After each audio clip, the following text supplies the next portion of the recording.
Hi, ரொம்ப ஈஸியாக எப்படி ஒரு முகூர்த்தம் ஜடையை ஃபிக்ஸ் பண்ணுறதுன்னு பார்க்கலாம். க்ரௌன் பார்ட் செட் பண்ணிவிட்டு செக்ஷன் கிளிப் வச்சு முன்னாடி கிளிப் எக்ஸாக்டாக க்ரௌனுக்கு கீழேயே உங்களோட எக்ஸ்டென்ஷனை ஃபோல்ட் பண்ண சொல்லிவிட்டு எக்ஸ்டென்ஷனுக்குள்ளே ஹேர் எடுத்து ஜஸ்ட் மேக் அ பிரைட் இந்த மாதிரி. ஸோ நீங்கள் ட்ராப் பண்ணால் கூட உங்களோட சௌரி வந்து ரிமூவ் ஆகி வராது. அதுக்கப்புறம் த என்டையர் ஹேரை ஹோல்ட் பண்ணி உங்களோட பிரைடை வந்து கம்ப்ளீட் பண்ணிடுங்க.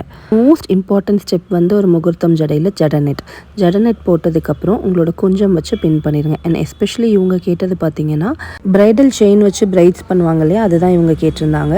அண்ட் இவங்க லேயர் கட் பண்ணியிருந்தனால இவங்களுக்கு அது பண்ண முடியாது. ஸோ எனக்கு அவங்க கேட்டதை பண்ணி கொடுக்கணும்னு ஆசையாக இருந்தது.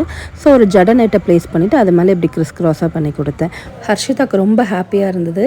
நான் எப்போவுமே பேக் ஸ்டைலிங் முடிச்சதுக்கப்புறம் தான் ஃப்ரண்ட் ஸ்டைலிங் பண்ணுவேன். 2 ரீசன்ஸ். ஒன்று வந்து மெஸ் ஆகாமல் இருக்கும். தி அனதர் ரீசன் வந்து அந்த பிளேஸை வந்து நான் ஃப்ளவர்ஸ் வைக்கிறதுக்கு பெட் மாதிரி யூஸ் பண்ணிக்குவேன்.